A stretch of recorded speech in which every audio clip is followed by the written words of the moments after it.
Have you ever said, if I had known then what I know now, things would be a whole lot different?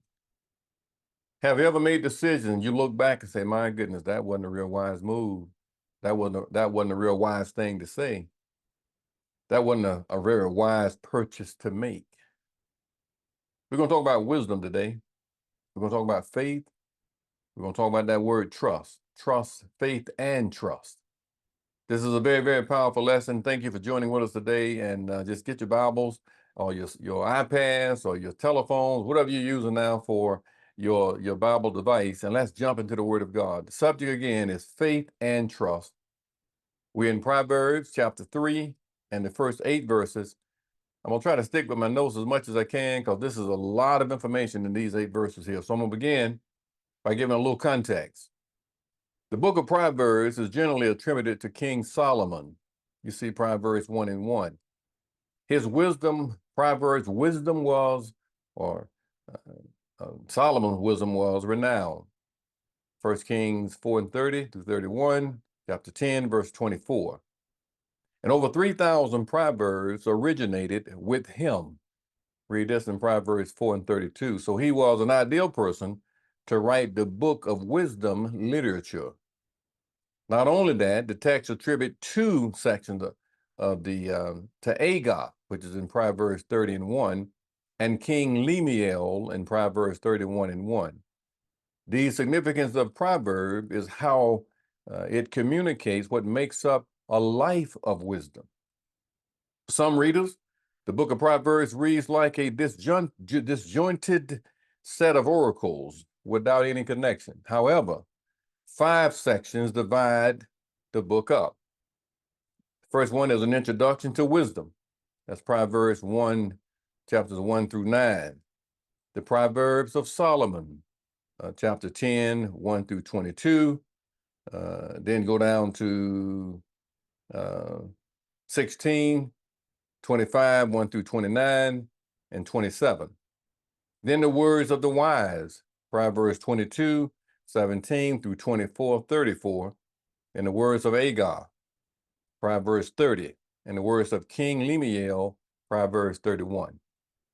The first section begins with an explanation of the importance of wisdom, Proverbs 1, 1 through 7.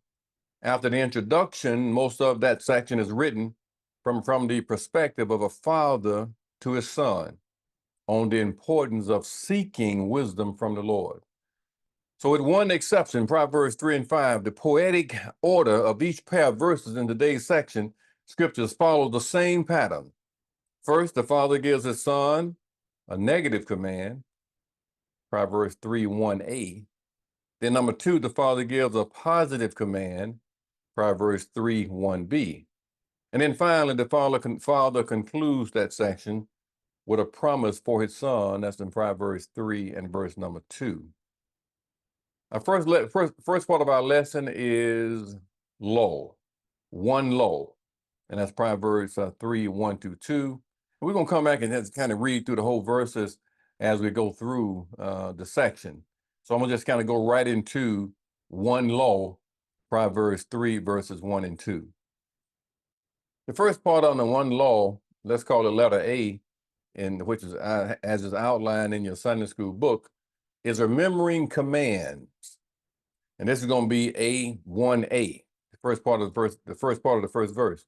My son, forget not my law. The commands of a father and the law of a mother are understood to be one of the most influential voices in the life of a child. This is the first voice they've heard, the first one that gave them direction or instruction or discipline in most cases. But frequently in the Old Testament, the law refers to that which was given by God to his people. But here it refers to the father's instruction to his son, which is very important in the theme of the first section of the book of Proverbs, Proverbs 4, 2, 6, 20, and 7 and 2. The son is told not to forget his father's law. Why? Because of consequences of forgetting what the father instructed the son to do and not to do. want you to read Proverbs chapter 4 and verse 5. It's also worth noting that the Israelites, God's people, also warn regarding God's law and warn regarding God's covenant that he made with them. If you keep it, you're going to get this. If you don't keep it, it's going to be some consequences. I want you to read Deuteronomy chapter 4 and verse 23. Then in 1b, the Father says, but let thine heart keep my commandments. In the Old Testament, the heart refers to the person's inner being, which among other things includes the person's volition. I want you to read Proverbs chapter 16 and verse 9. It includes the person's emotions. I want you to read Nehemiah chapter 2 and verse 2. It includes the person's knowledge. I want you to read 1 Kings chapter 3 and verse 9 and verse 12. The son, however, must be willing, not only willing, but also able to receive the exhortations from his father and go on not only to receive them, but also apply them. Information and application is the whole process of delivering instructions. So the law of Moses commanded the parents to teach their children about God's law. God's law encompasses everything else in life. So parents now honor God when they train their children to follow God. They're giving God's reverence, giving God respect by teaching that children to give God honor and give God respect. Not only that, when children respect their parents and honor their parents, they go on, well, in a real sense, they are obeying God. When they honor their parents, respect their parents, God will also bless them. I want you to read Ephesians chapter 6, verses 1 through 3. Remembrance of the law, remembrance of the commands is the foundation of life. And that foundation of life is strengthened by God. I want you to read Psalms chapter 119, the 119th division of Psalm and verse 93. Letter B under thy first subject is promise of life. Let's look at verse number 2. For length of days and long life and peace shall they add to thee. So as children follow and also honor their parents, they enter into a life of wisdom. And then not only that, but flourishing life, a blessed life, begins when seeking wisdom from godly parents. Mama, what you think about this? Daddy, what you think about this? Does this make any sense? Am I making a wise move? What do you base your instruction on? What do you base that decision on, Dad and Mama? Just ask. In Hebrew, the word peace sometimes means no conflict. I want you to read 1 Samuel 7 and 14. However, it can also include areas of flourishing, areas of growing and bursting out the seams. I want you to read Jeremiah 29 and 7. It can also mean relational harmony, which is very important to have not just relation, but also harmony. I want you to read Isaiah 57 verses 18 and 19, or the completeness of God's work. I want to read Nahum chapter 1 and verse 15. It is ideal flourishing and relational harmony. That's the main idea for the Father that he's seeking for his son right here. Want that son to have flourishing, want to flourish and grow and be blessed, and also have relationship harmony. Because it's hard to get along in this world or go along in this world, not being able to get along with anybody in this world, particularly those are most important in our lives in this world. Now we go to part 2 of our lesson. We're going to talk about 2 virtues, Proverbs 3 verses 3 and 4. So then letter A in our second lesson of the 2 virtues, we're talking about bind, B-I-N-E, and right. So in verse 3a, let not mercy and truth forsake thee. So look what this father's telling this son now. You want to hold on tight to mercy, hold on tight to truth. Mercy and truth is part of who God is. It is part of the makeup of God, mercy and truth. And so Psalm 136 and 1 says, his mercy endured not for 2 months, not for 6 months, not for a year and a half. His mercy endured forever. Psalm 136 is a mercy book. Okay, so his mercy is rooted, God's mercy is rooted and grounded in his faithfulness and in his promises. I want you to read Deuteronomy chapter 7 and verse 9. So his mercy then looks for redemption, and his mercy looks for safety for his people. Mercy out there looking. Mercy looking for redemption to buy back, to redeem, and mercy looking for safety for God's people. Man, that's a big, big deal. That's a big old deal. So I want y'all to read Exodus chapter 15 and verse 13. So his truth then, God's truth then, is his dependability and his reliability. We can depend on God to carry us through. Now, your job says you can depend on them, but we done find out you can't really depend on that job. You can't depend on nothing for real, as much as we can depend and rely on God. I want you to read Psalm 71 and verse 22. So the Father also wants his son's heart to change. If that boy's heart changed, his behavior is going to change. Some people say, I never would have thought, I never would have imagined. Well, see, you just didn't know what? The heart. When the heart changes, the behavior will also change. I want you to read Matthew chapter 15 and verse 19.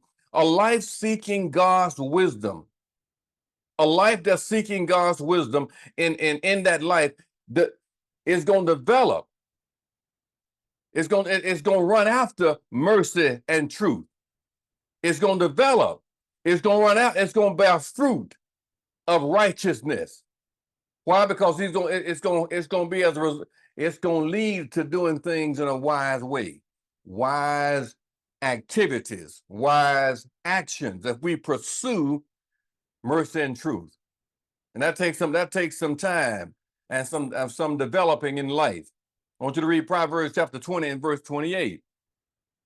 3b says, bind them about thy neck, write them upon the table of thine heart. In biblical times, a necklace meant something.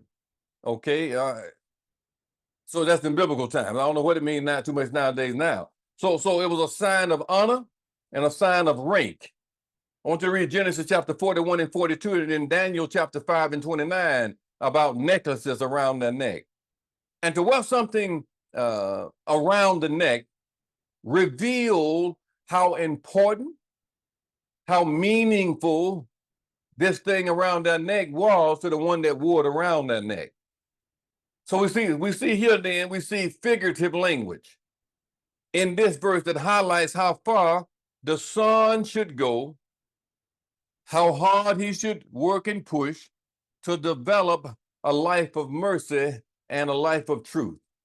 And I want to highlight the word develop, because it generally don't happen overnight. How many of you have kids and raise kids, and you done told them, I don't know, 15 times, boy, don't do that, don't go ahead, don't say that, good, don't say that, 15, 20 times. And it seemed like your words just falling on deaf ears, but sooner or later, it develops. Over time, it develops.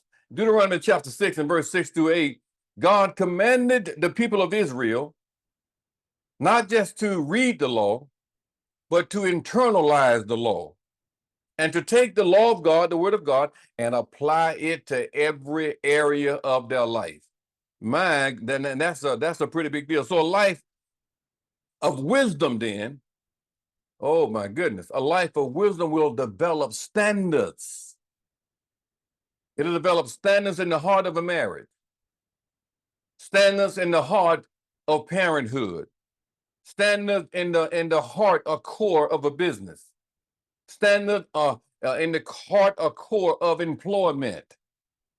On and on and on and on and on again, it develops standards. A life of wisdom will. Common sense, mother wit. It's a big deal, class. And so we see now in verse 4, promise of favor. Promise of favor. So look at verse 4. So shall thou find favor and good understanding in the sight of God and man. So even when children follow God, the children is going to get favor from God and man. You don't believe it? Read 1 Samuel chapter 2 and verse 26 and see the favor that that this child got. So good understanding then signifies something. Good understanding signifies character. Good understanding signifies integrity of insight, being able to see into.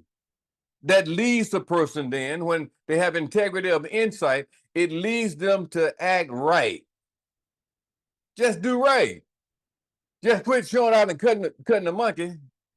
And the Bible calls it a fool, and just do the right thing. A life of character will be pleasing. We all know this to be the case in the sight of God and man. The sight of God and man, a life of character will be pleasing. I want you to look at Luke chapter 2 and verse 52. So then the Apostle Peter, he taught believers to live so unbelievers would glorify God when they see them. Because see, many of us really are living, well, we're supposed to be living epistles. And we're the only Bible many folks gonna ever read. I want you to read 1 Peter chapter 2 and verse 12. See, a good name, I'm talking about a good name now, it takes time to develop. But it takes 15 minutes to tear it all to pieces.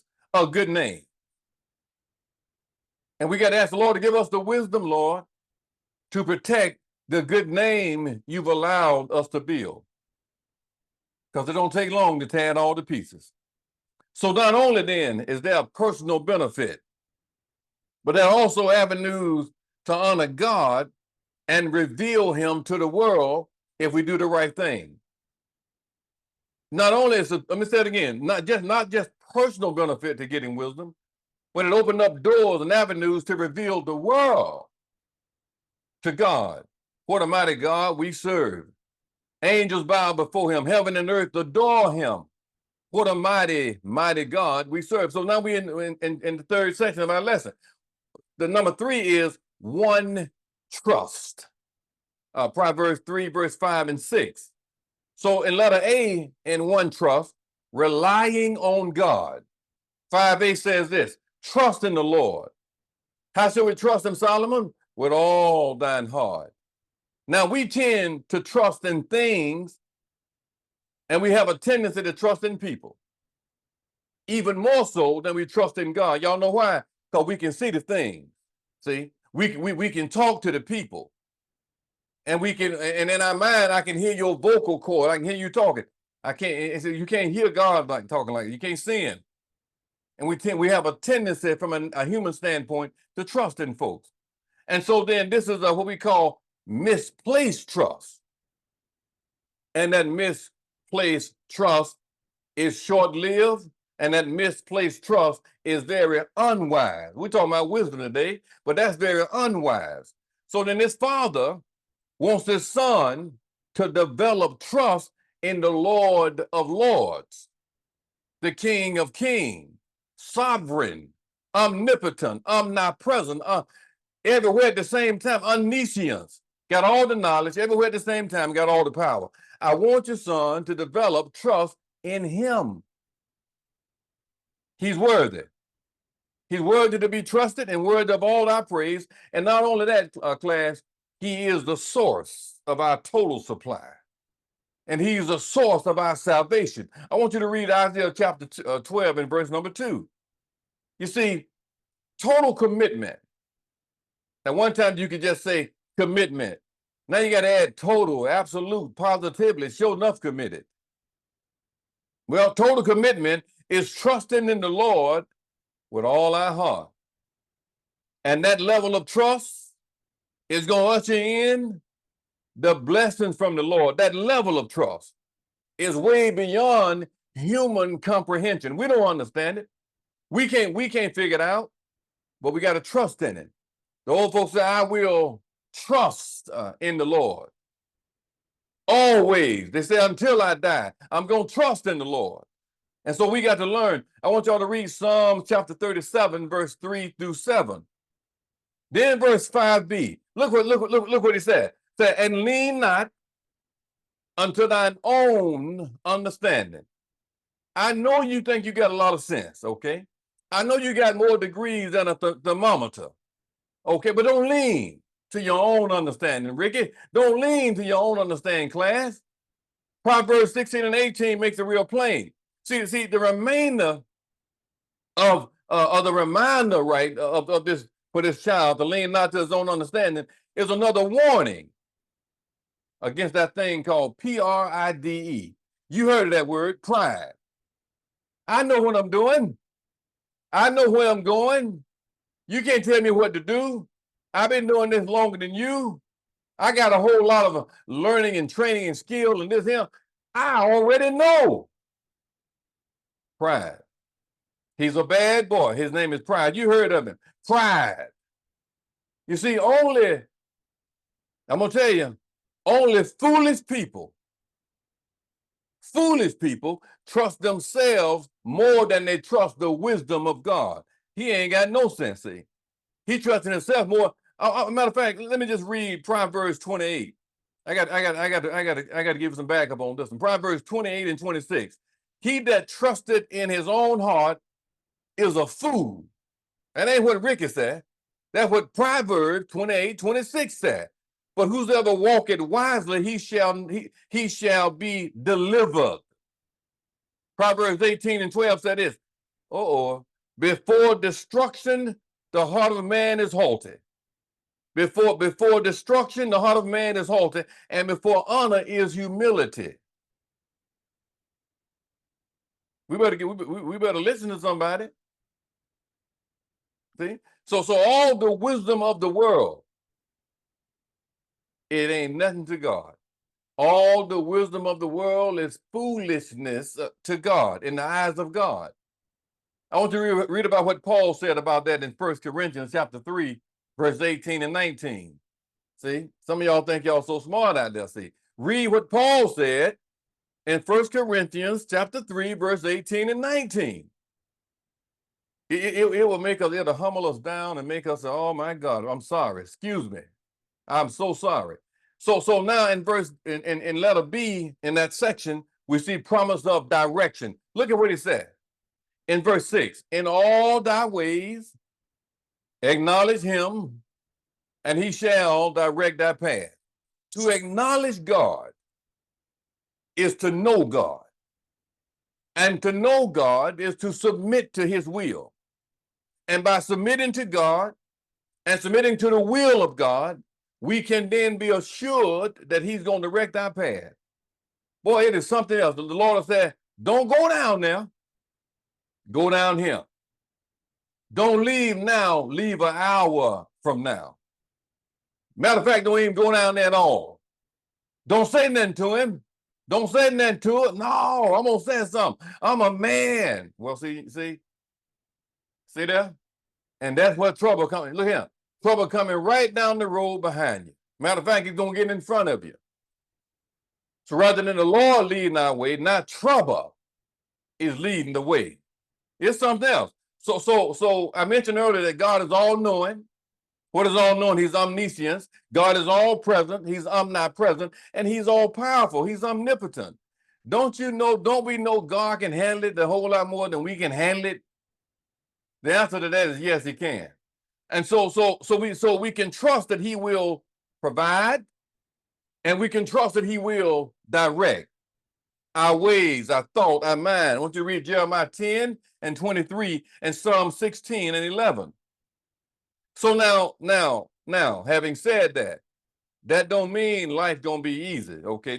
You ain't gonna have no trials, you ain't gonna have no problem. You gonna have some of them. Why? Because we live down here on this place called Earth. See, fallen humanity. People got all kind of ill wills and improper motives and scheming and underhand and lying and all this. That's what we live at down here. So you're gonna have some trouble down here, but he ain't gonna leave you. He ain't gonna never forsake us. Boy, that's good news. See, in the midst of trouble, heartache, and pain, he ain't gonna never leave us, and he ain't gonna never forsake us. Y'all know I'm telling the truth because some of y'all in this class today, you don't come from a long ways back. Y'all ain't have nothing and couldn't get nothing. But look what the Lord done did now. And back at that time, you couldn't see your way clear. Ain't no way in the world I'm coming out of this him. But then he bring you.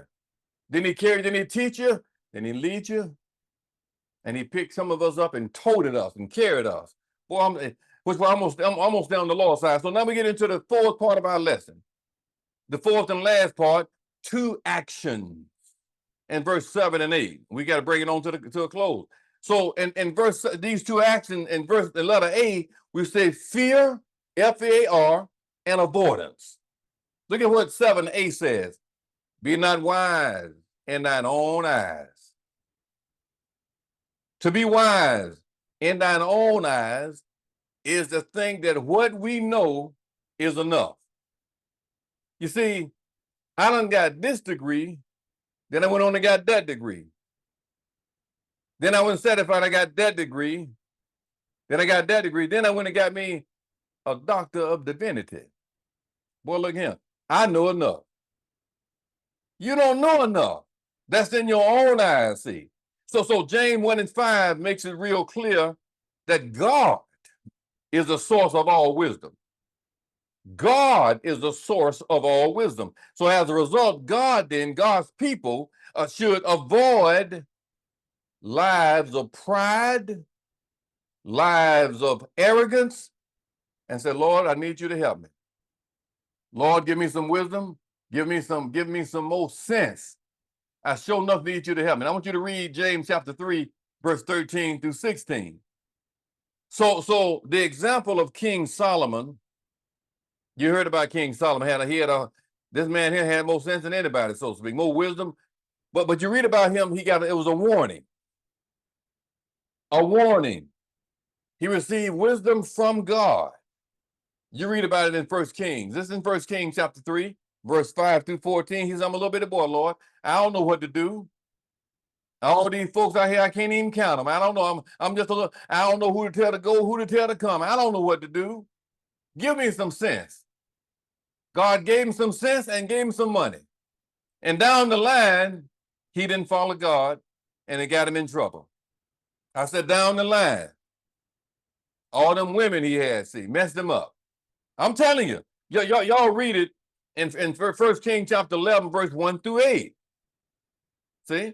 So as a result, in chapter 11, verse 9 through 13, Solomon had heartache and pain. See? So he had consequences.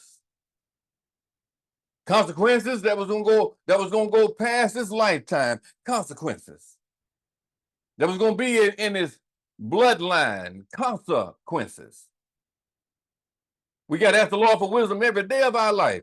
And so in 7b, fear the Lord. That's what it says. Fear the Lord and depart from evil. It is impossible to be wise in our own eyes and fear the Lord at the same time.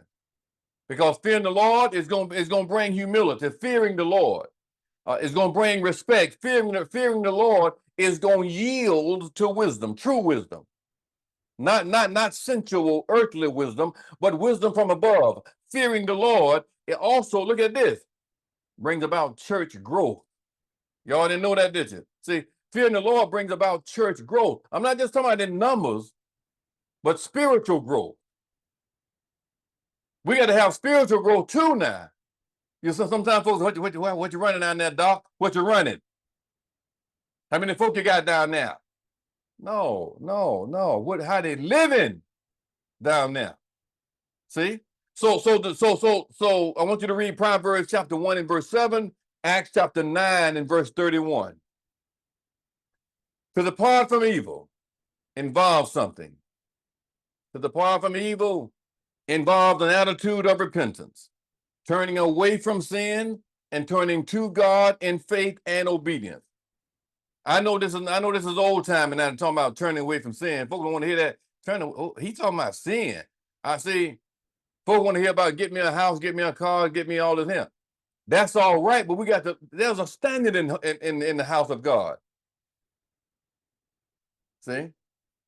So in letter B, we're talking about promise of wholeness. In verse 8, he says, it shall be held to thy navel and marrow to thy bones. So here in this verse, navel represents the entire body. Okay, the health of the entire body.